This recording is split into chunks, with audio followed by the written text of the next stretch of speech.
Welcome once again. Welcome everyone once again in world of chemistry. We are studying about kinetic equation of gaseous molecules. At last time છેલ્લે આપણે વાયુના ગતિવાદના સમીકરણની ચર્ચાઓ કરી હતી. એનો short revision કરી લઈ. પૂર્વધારણાઓ, એના પહેલા સિદ્ધાંતો, ત્યારબાદ તેની પૂર્વધારણાઓ, એ જે પૂર્વધારણાઓ છે તેની યથાર્થતા, by that particular justifications we can understand little bit things about gaseous particles, molecules or species. Then after we try to derive one mathematical form for gaseous particles with the help of some principles and postulate regarding the gaseous molecules or species which were given by some different scientists. ત્યારબાદ આ mathematical form જે છે જેને વાયુના ગતિવાદનું સમીકરણ કહે. Then after we are imagining there is one system. In that particular system there is one molecules. Suppose there is one molecule. ધારો કે કોઈ એક L સેન્ટીમીટર બાજુ ધરાવતા સમઘનમાં N અણુઓ બધા જનું દળ જે છે m ગ્રામ કલ્પીને x, y અને z અક્ષ યામ ઉપર એ મોલેક્યુલ્સની મોશન આપણે બતાવી. Velocity of that particular gas. પછી કોઈ એક મોલેક્યુલ્સને એક્સ દિશાની અંદર ગતિ કરતો ધારીને we are deriving equation number 1. Then after જો એ અણુની અથડામણ દિવાલ સાથે થતી હોય તો ઓબ્વિયસલી વાત છે મોલેક્યુલ્સ દિવાલ સાથે આ દિશામાં અથડાઈને રિટર્ન આવશે, આ બાજુ જશે, અહીંયાથી આ બાજુ, અહીંયાથી આ બાજુ, એ વાત કરી અને એનો વેગ જે છે એને માઇનસ Vx વડે દર્શાવ્યો. જો એનું વજન m ગ્રામ હોય તો એના દળ સાથે વેગને માઇનસ mvx રિટર્ન આવે ત્યારે એ રિટર્ન થાય પહેલાં અથડાય વોલ સાથે ત્યારે Vx તો mvx થશે. then ટોટલ વેગમાનનો જે ફેરફાર 2 mvx ઇક્વેશન નંબર 2 ડિરાઈવ કર્યું. then we are introducing a time factor t which is the conjugative collision among the molecules or with the walls. It means બે ક્રમિક અથડામણો વચ્ચેનો સમય છે જે અથડામણોની કુલ સંખ્યાને Vx/12 વડે દર્શાવે છે. એને અને વેગમાનના ફેરફારને સાથે જોડીને we are deriving equation number 3. Then we are introducing a force. બળની આપણે જે વાત કરી, the force will be created when the molecule will collide with the wall.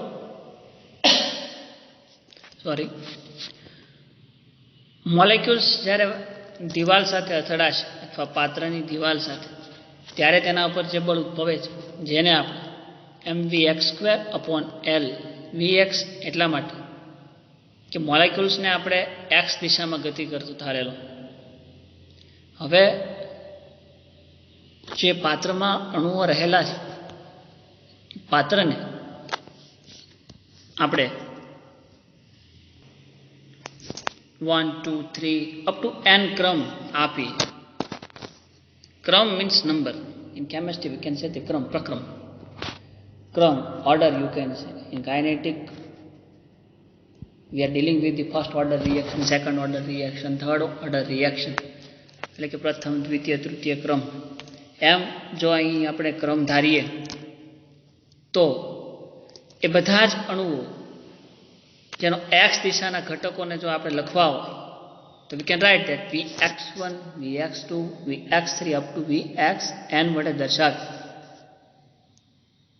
Then આ ઘટકોનું એક્સ દિશામાં વેગ અને એમના પર લાગતું બળ mvx2/L ના ફોર્મમાં જો દર્શાવું તો we can say that respectively those forces are like this: mvx1/L, mvx2/L up to mvxn2/L. તેથી દિવાલ પર લાગતું કુલ ફોર્સ બળ which can be represented by as follows: F is equal to something like this.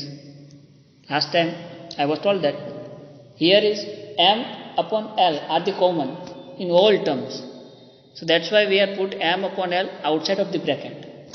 એટલે એને આપણે m/N બહાર લઈ તો અંદર કાઉન્સની અંદર માત્ર ને માત્ર Vx1² plus Vx2² plus Vx3² plus up to ... n Vxn² equation number 4.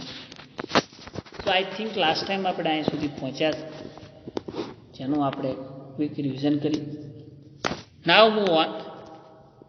હવે જે આ મોલેક્યુલ જે અંદર છે એમનો જે વેગ જે છે આપણે તો ઓવરઓલ પ્રણાલી અથવા તો ઓવરઓલ જે સિસ્ટમ જે છે એના વેગની વાત કરવી છે. કાઇનેટિક એટલે કે રાસાયણિક ગતિશાસ્ત્રની અંદર તમે જાણો બે પ્રકારના વેગ આવે છે. એક સરેરાશ વેગ, average rate, and second is instantaneous rate એટલે કે ત્વરિત વેગ. કોઈ પણ રાસાયણિક પ્રક્રિયા જે છે એનો વેગ નક્કી કરવા માટે there are some methods. By that we can find out what is the exact rate of that particular reaction. But પ્રક્રિયાનો વેગ જે છે એ સરેરાશ ન કહેતા ત્વરિત વેગ ફોર્મમાં માપવામાં આવે. સરેરાશ વેગ એટલે કે ફોર એક્ઝામ્પલ તમારે કોઈ એક એ પોઈન્ટ છે અહીંયા, આ એ પોઈન્ટથી તમારે બી પોઈન્ટ સુધી ગતિ કરવી છે, અથવા તો કોઈ એક રિએક્શન છે એમાં એ જે છે એ પ્રક્રિયક છે, રિએજન્ટ્સ, અને બી જે છે એ પ્રોડક્ટ્સ, નિપજ. ફ્રોમ રિએક્ટન્ટ ટુ પ્રોડક્ટ આ કોઈ એક રાસાયણિક પ્રક્રિયા છે જેનો આપણે વેગ જાણવો. તો there are the two methods, એક એવરેજ રેટ અને ઇન્સ્ટન્ટેનિયસ રેટ. એવરેજ રેટ એટલે કે એ સ્થાન પરથી બી સ્થાન સુધી પહોંચવા. જનરલ એક્ઝામ્પલની અંદર વાત કરું તો આ એ એટલે મહુવા અને બી એટલે ભાવનગર. મહુવાથી ભાવનગર પહોંચતા કેટલો સમય લાગશે? તો આપણે ઓલમોસ્ટ એવું કહીએ કે ભાઈ 50 km/h ઝડપે તમે જાઓ so it's require more than 2.5 hours. 2 અથવા 2.5 કલાક જેવો સમય થાય, પણ લગભગ એને આપણે એવરેજ રેટ કહીએ. ઇન્સ્ટન્ટેનિયસ રેટની અંદર શું? ત્વરિત વેગ. એનો મતલબ કે મહુવાથી તમે નીકળ્યા, destination is Bhavnagar be, but અહીંથી 10 કિલોમીટર હાલો એટલે એનો વેગ માપો, વળી 10 કિલોમીટર હાલો વેગ માપો, હજી 10 કિલોમીટર વેગ, અથવા તો ફ્રેક્શન પાડી દો. there will be some fraction 10 kilometre અથવા તો 20 30 એવા ફ્રેક્શન પાડીને 1 કિલોમીટરની અંદર કેટલી ઝડપ છે અને જે વેગ આવશે એ ત્વરિત વેગ એટલે કે એક્ઝેક્ટ વેગ, વેલોસિટી તમને ખબર પડે કે ડ્યુરિંગ ધી જર્ની તમારી એક્ઝેક્ટ સ્પીડ કેટલી. તો એવરેજ રેટ અને ઇન્સ્ટન્ટેનિયસ રેટ પણ એ કોઈ એક કેમિકલ રિએક્શનની અંદર વાત છે. પણ here we are not dealing with any reactions. આપણે અહીંયા કોઈ રાસાયણિક પ્રક્રિયાની વાત નથી કરતા. Here we are talking about particles whose are present in one system. કોઈ એક સમઘન છે, એની અંદર બધા જ મોલેક્યુલ્સ આવેલા છે. એમાંથી આપણે કોઈ એક પાર્ટિકલ્સની વાત કરતા હતા. પણ હવે જ્યારે સમગ્રની વાત થતી હોય ત્યારે કે જો અણુઓનો સરેરાશ વર્ગિત વેગ એટલે કે એવરેજ રેટ, અને મેથ્સની અંદર આ જે કાઉન્સ છે એને કોણીય કાઉન્સ કહેવાય.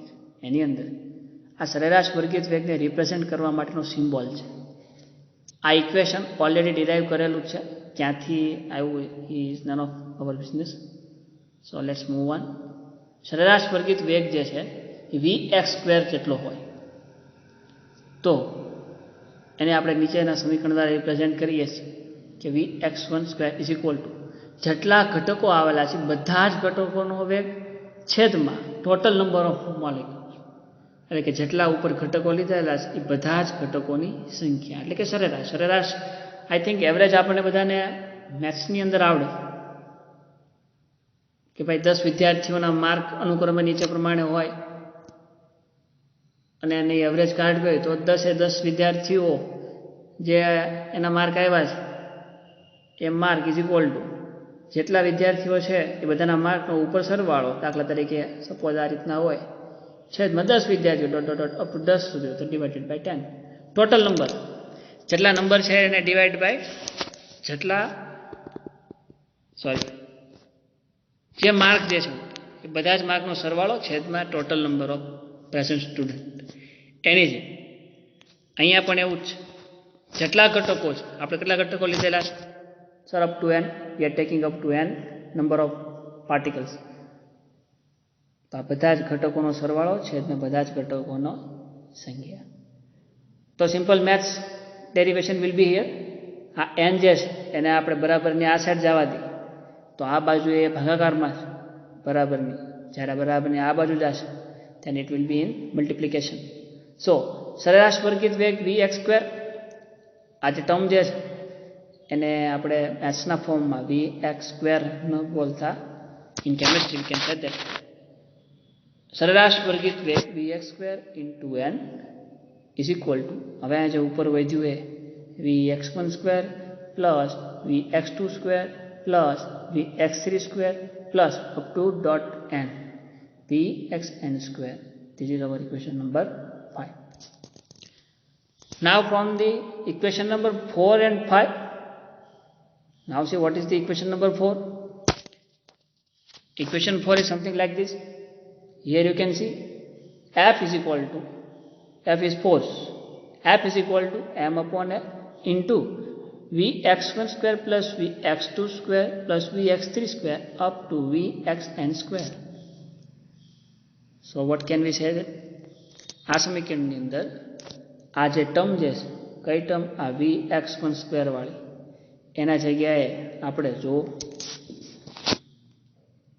આ જ ટર્મ જ્યાં છે vx12 vx22 plus vx32 આખું જે છે આના બરાબર vx² સરેરાશ વર્ગિત વેગ vx² into n એવું આપણે મૂકી શકીએ સમીકરણ 4માં. તો કે યસ. ફરીથી જો સમીકરણ 4 એની અંદર f is equal to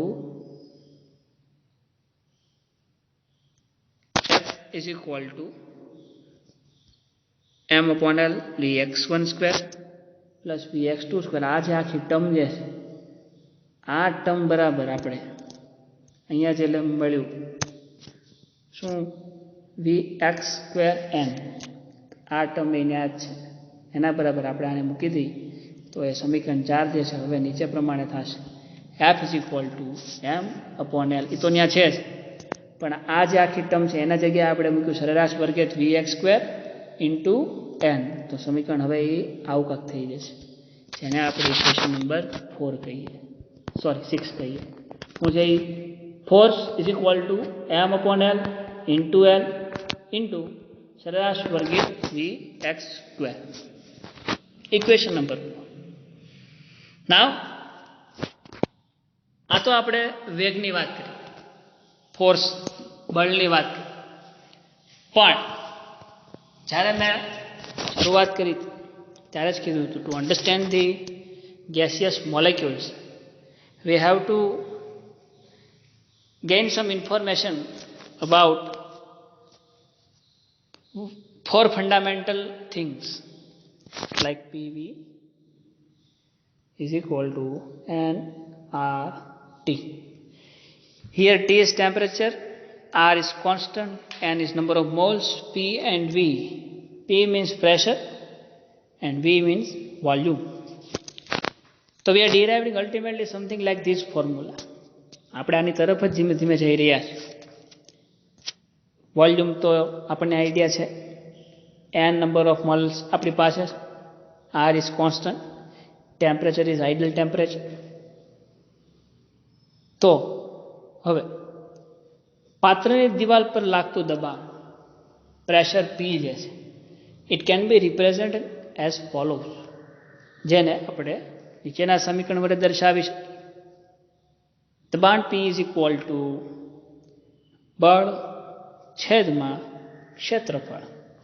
here is we are મેન્શનિંગ દિવાલનું ક્ષેત્રફળ, એટલે કે આપણે જે આ સમઘન લીધેલો છે, આ સમઘનની જે પાત્રની દિવાલ છે, આ બધાની લંબાઈ તો L જ છે, તો એનું જે ટોટલ એરિયા છે, ક્ષેત્રફળ જે છે એની વાત અહીંયા થઈ. તો પ્રેશર ઇઝ ઇક્વલ ટુ બળ છેદમાં દિવાલનું ક્ષેત્રફળ, અને દિવાલનું ક્ષેત્રફળ ઇટ મીન L². જે દિશામાં અથડાય છે અને ત્યાંથી વિરુદ્ધ દિશામાં એ રિટર્ન થાય છે ત્યારે L, અને આ બાજુ પણ L. That's why L² will be here. તો આ જે સમીકરણ નંબર 7 છે એની અંદર જો P ઇઝ ઇક્વલ ટુ બળ, તો આપણી આગળ બળ આપણી આગળ બળ F જે છે એનું પણ ઇક્વેશન છે, જે છે ઇક્વેશન નંબર 6.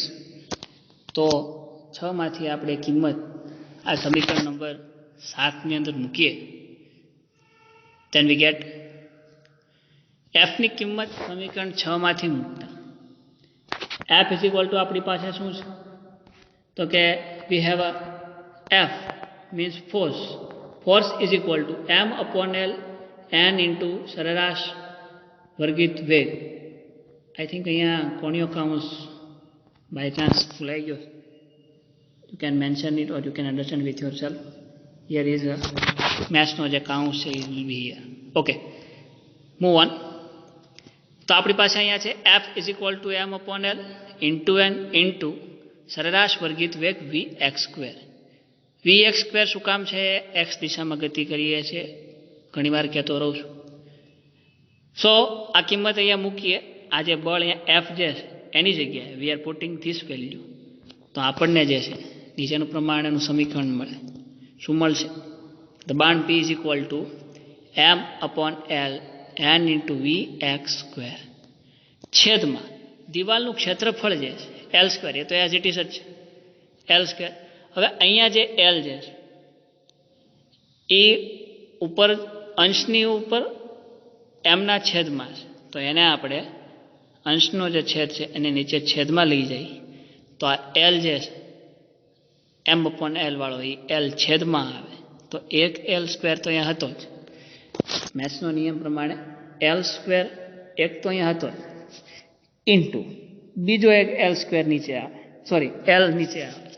કાંઈ ન હોય એટલે ઉપર એક ઘાત તો હોય જ, તો we can say that L2 + 1 it means L³. તો નીચેનું સમીકરણ જે છે P is equal two m into n સરેરાશ વર્ગિત Vx² upon L³. L³ ક્યાંથી આવ્યો, ઉપરનો L જે છે એ નીચે આવી જાય. That's why. તો આ આપણી ટર્મ હતી પ્રેશર P. ટેમ્પરેચરની આપણને ખ્યાલ છે, n એટલે કે નંબર ઓફ મોલ્સ વિશે આપણને ખબર છે, અને R એટલે તો કોન્સ્ટન્ટ છે જેની વેલ્યુ ફિક્સ હોય, તો એને આપણે ડિરાઈવ કરવાની જરૂર નથી. એન્ડ હવે ખાલી V ની વાત કરવાની બાકી છે. એટલે શરૂઆતના જે 4 parameters pressure, temperature, moles, gas constant and volume, એ બધું જ અહીંયા આવી જશે. તો પ્રેશરની વાત ખબર પડી ગઈ. હવે આગળ વીની વાત કરવી, સમઘનના પાત્રનું કુલ કદ V is equal to L cube થશે. કુલ કદ જે છે આ જે સમઘનનું, આઈ થિંક મેથ્સની અંદર નિયમ આવે છે ત્રણેય બાજુનો ઘન. હું ભૂલતો ન હોઉં તો છતાં સ્ટેટમેન્ટ ઉપર સ્ટાર લગાડી દઈ. સ્ટાર એટલે આઈ થિંક તમને ખ્યાલ જ હશે કે માહિતી મારી પાસે હશે એ સાચી પણ હોઈ શકે અને રોંગ પણ હોઈ શકે. તો see it with yourself and then understand with yourself. Okay, move on. કદ જે છે V is equal to L cube. તો એલ ક્યુબ જે છે આપણી પાસે ઇક્વેશનની અંદર છે, તો કે yes. So now put the volume instead of L cube, એટલે કે એલ ક્યુબની જગ્યાએ વી સમીકરણ નંબર 8ની અંદર આપણે મૂકીએ તો સમીકરણ 8 જે છે it can be represented by as below. P is equal to M into N સરેરાશ વર્ગિત V X square upon V. Here we are putting V because L cube, જેને સમીકરણ નંબર 9 કહેશું.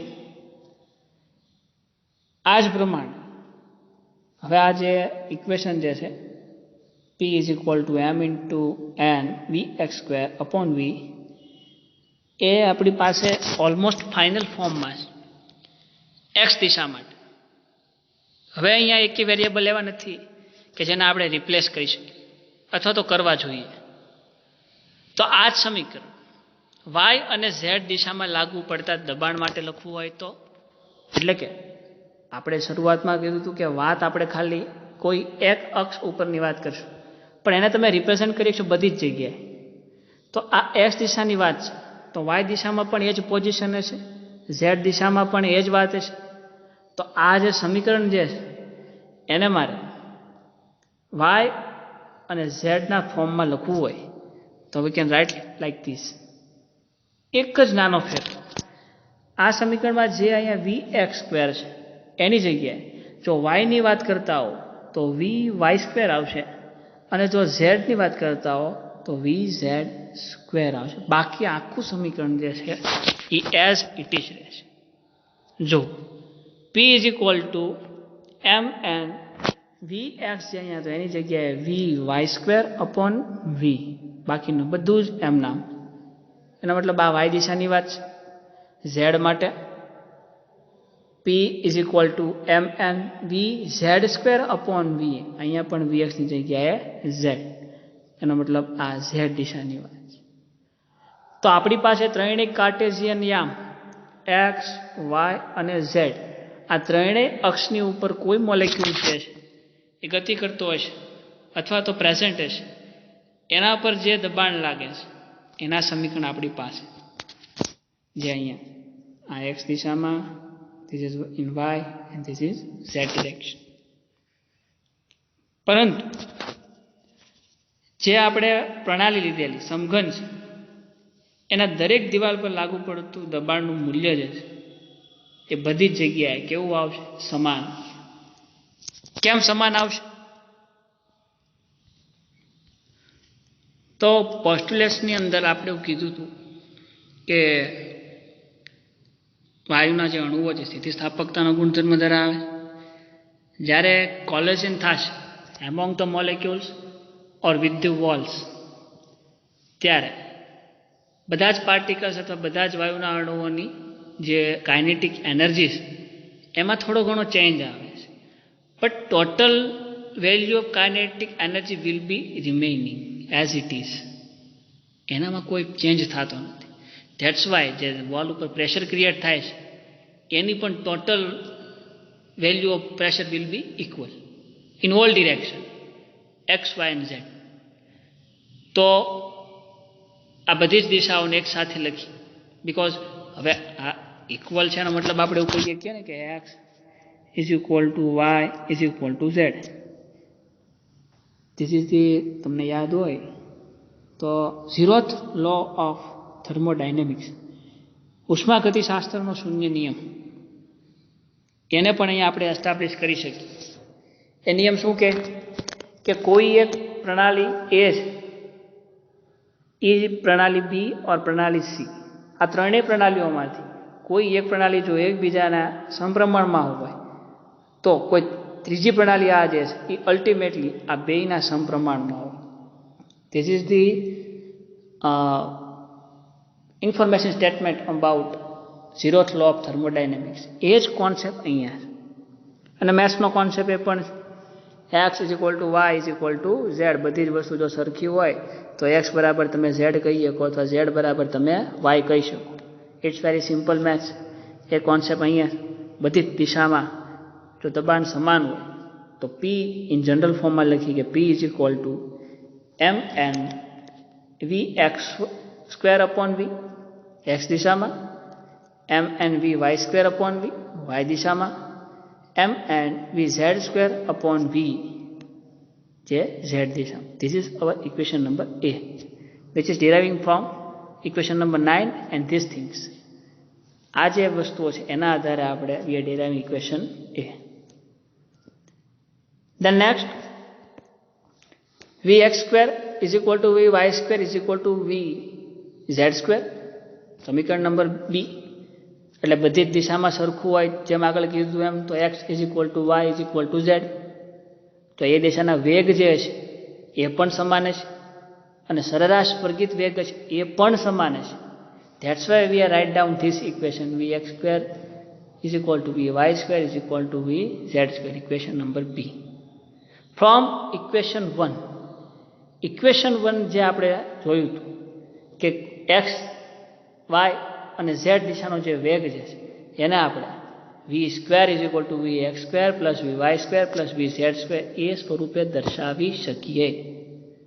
એનો મતલબ કે v સ્ક્વેર, હવે એનો સરેરાશ આ બધા આ જસ્ટ વેલોસિટી વેગ છે, પણ હવે આપણે અહીંયા સરેરાશ વર્ગિત વેગની વાત થાય છે. તો સરેરાશ વર્ગિત વેગ vx square is equal to vx square plus vy square plus vz square.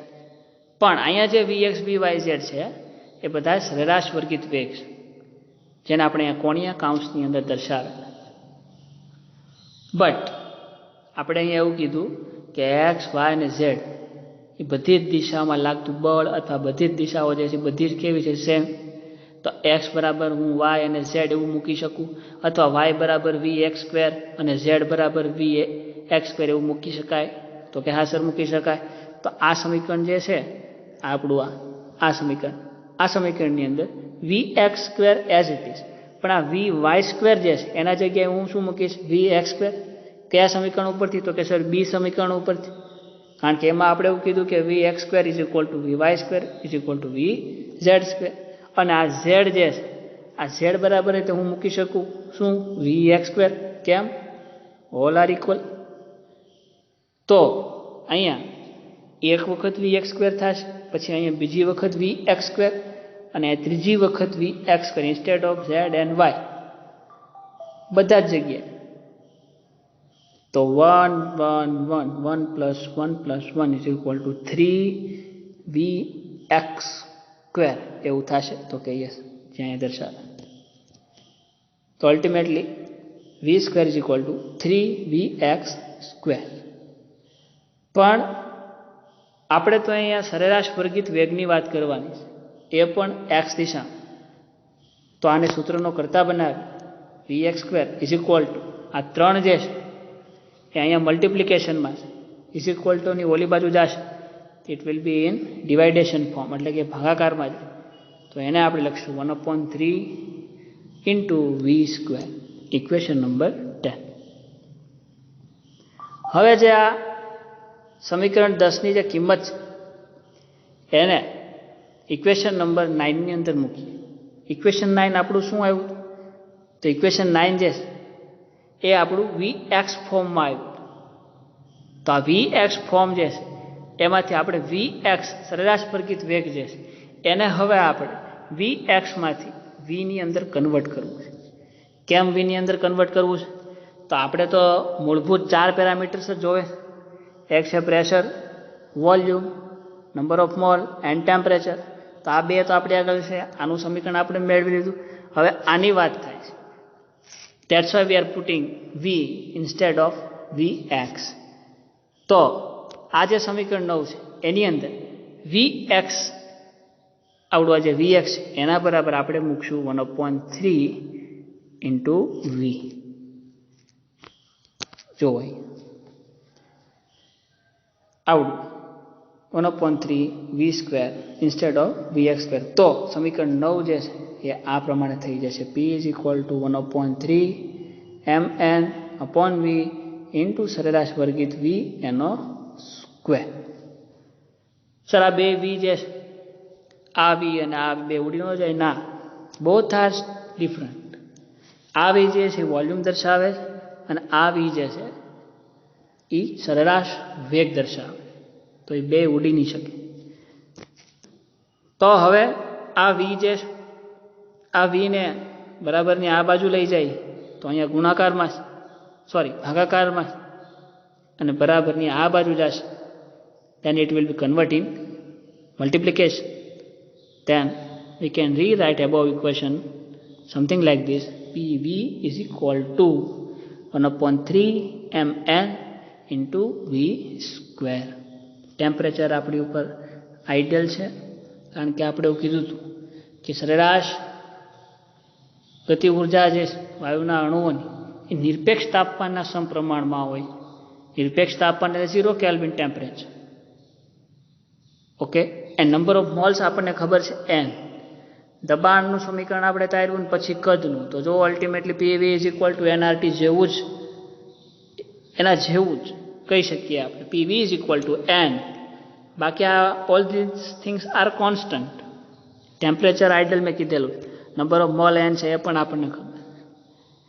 તો ઇન શોર્ટ જે ફાઇનલ ઇક્વેશન છે PV = 1/3 mn into v square, equation number 11 જે છે એ સમીકરણ વાયુના ગતિવાદનું સમીકરણ કહેવામાં આવે છે. It's a more important things. તમને 1 માર્કની અંદર MCQsમાં આ સવાલ આવી શકે કે નીચેનામાંથી કયું સમીકરણ વાયુના ગતિવાદનું છે, અથવા તો વાયુના ગતિવાદના સમીકરણની અંદર કયા પેરામીટર્સ જોવા મળે છે. પેરામીટર્સ આપણને ખબર છે: pressure, volume, moles and mass or average rate. તો આ જે છે વાયુના ગતિવાદનું સમીકરણ, and this is how we can explain or derivation with our mathematical understanding, physical understanding, or some chemical understanding too. But by the way, in whole equation, we are not deal with any chemical formulas. You can see, we are only just simplicity. Start from some principles and postulate and some laws whose are present in chemistry. At the end of શરૂઆતમાં જ ખાલી આપણે કેમેસ્ટ્રીની વાત કરી, પછી આખા સમીકરણ દરમિયાન તમે જુઓ તો only maths and physics are there.